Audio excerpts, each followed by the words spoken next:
있다 이런 생각으로 이 자리에 함께하게 됐습니다. 정말 맑은 영화이니만큼 소중한 기억을 만드는 소통하는 그런 날이 됐으면 좋겠습니다. 기억에 남는 날이 됐으면 좋겠습니다. 네, 감사합니다.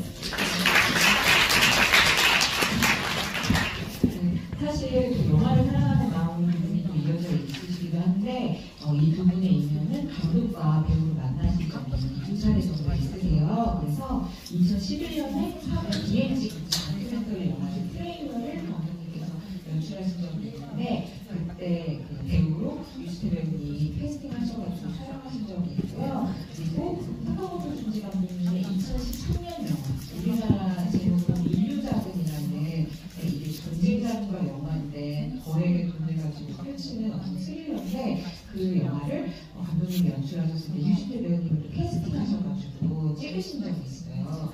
근데 왜 우리가 어떤 영화 보면 저 감독은 저 영화에 담긴 이런 면의 사람일 거야 라고 생각할 때가 있잖아요. 그런데 거꾸로 배우님이 그 촬영장에서 느끼신 사카모토 준지 감독님은 어떤 분이었는지 또 오키노와 세계를 보면서 내가 아는 감독님의 이런 면의 영화에 좀 담겼구나 라고 우리보다 더 가깝게 느끼신 바가 있으신지 그거 후속 좀 여쭤보도록 하겠습니다.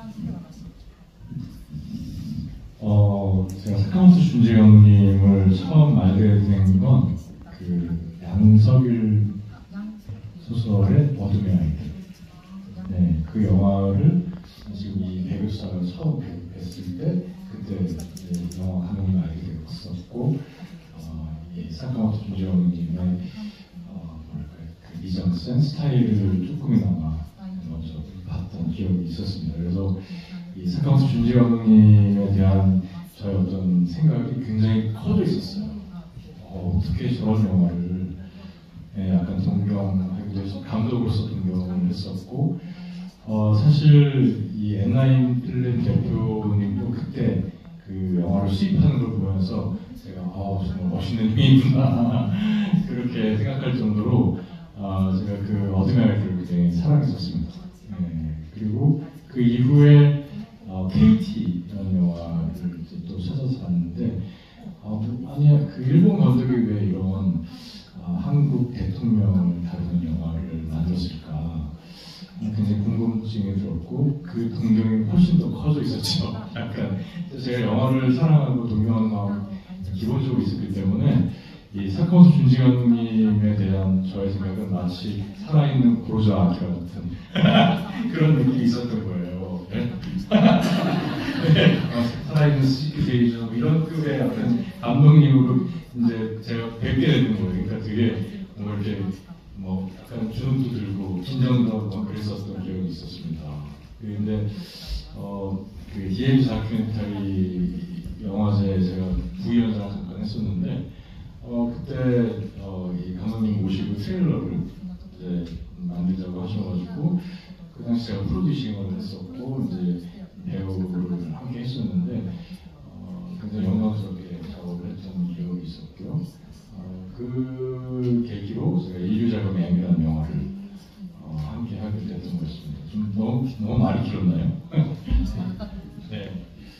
그래서 저한테는 아주 소중한 기억으로 남아있고 그 당시에 일본에서 촬영을 했었고 그리고 또 러시아에서 한번 찍었었고 그리고 원래 태국도 찍는 게 있었죠? 계획이 있었죠?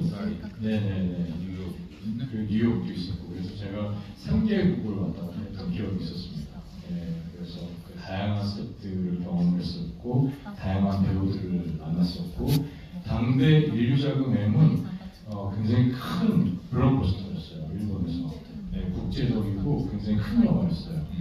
대형 제작사가 붙어서 당시 가장 컸던 영화였던 걸로 기억을 하는데 어쨌든 일본의 당대 스타들을 만났었고 그들의 어떤 스타일을 잠시나마 느꼈었고 그리고 제가 버팔로 66라는 영화를 굉장히 좋아했었는데 그 뱅상갈로를 인생갈로를 한번 만나서 촬영했던 기억이 있었습니다. 그 굉장히 제 인생에서 좀 뭔가 이렇게 남아있는 촬영장 기억할 만한 그런 영화를 찍었던 기억이 있었습니다.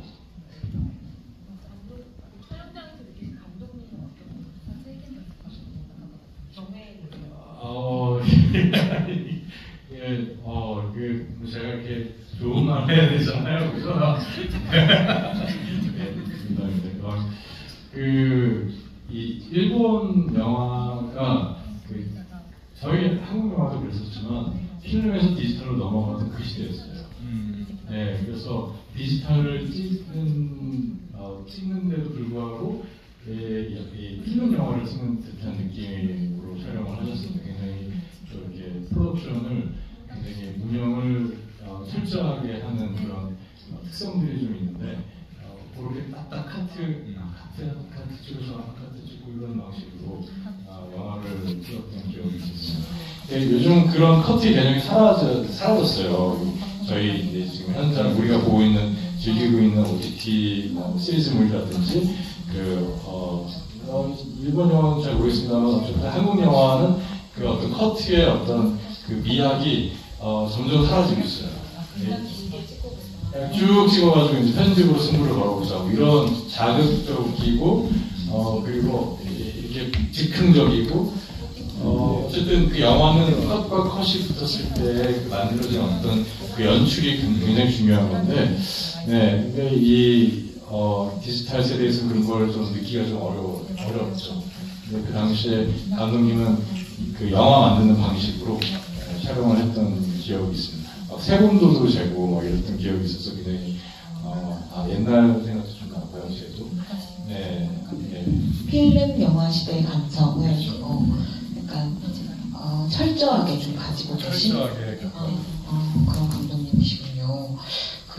그럼 이제 이 영화는 어떻게 보면 그 사카모토 준지 감독님의 필모그래피 안에서도 좀 새롭게 시도되는 면들이 돋보이는 작품인데 이 영화가 어떻게 처음 태동이 됐는지 감독님이 오늘 인터뷰도 하신 날이라 수없이 말씀해 주실 것 같아서 제가 약간 요약해서 빨리 말씀드리도록 할게요. 그리고 질문 이어드리겠습니다.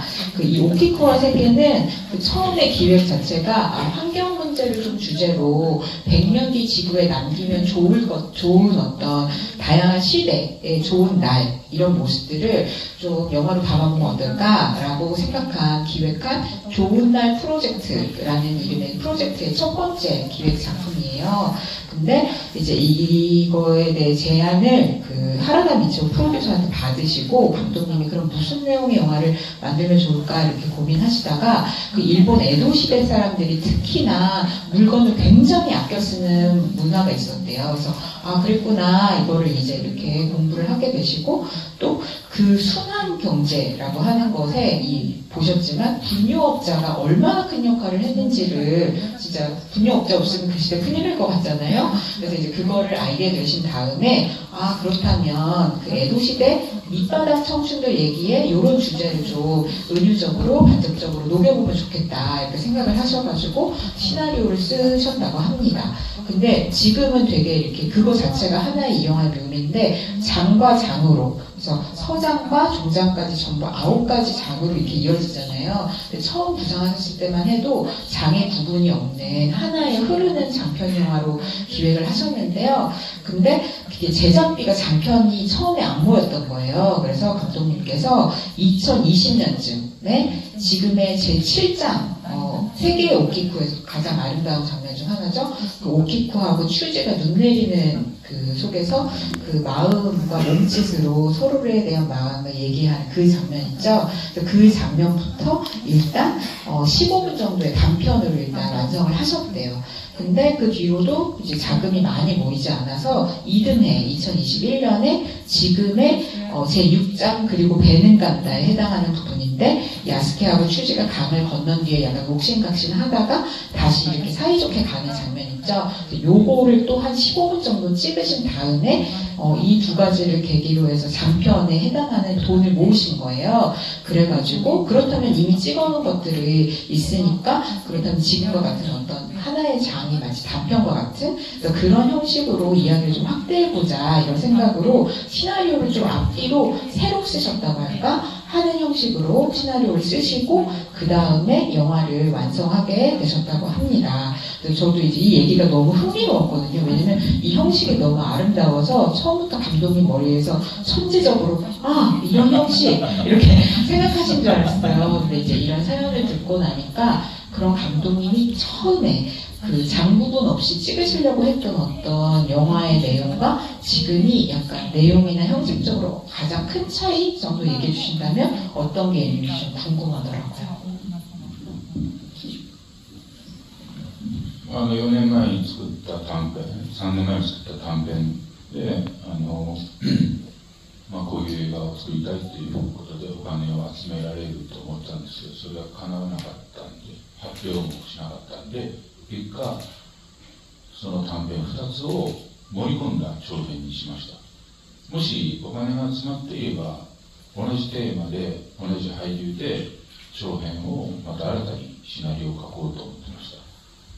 もしそのお金が集まって別の長編があったとすれば、この今の映画に含まれてない武家屋敷のお侍さんの家のトイレ事情とか、将軍の家のトイレ事情とか、あるいはその頃日本には鎖国をしていたんですが、オランダ人とかポルトガル人の宣教師とか江戸の町にいて、彼らがこの日本の糞尿のサイクルを見て驚き、それを記述で残してあるんですよね。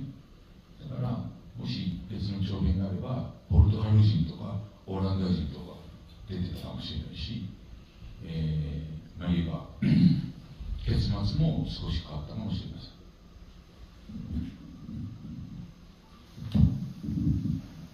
일단 4년 전과 3년 전에 단편을 만들었을 때 이런 영화를 만들 거라고 파일럿으로 만들었고 자금을 모을 수 있을 것이라고 생각을 했는데 안타깝게도 실패를 했고요. 발표조차 하지 못했었습니다.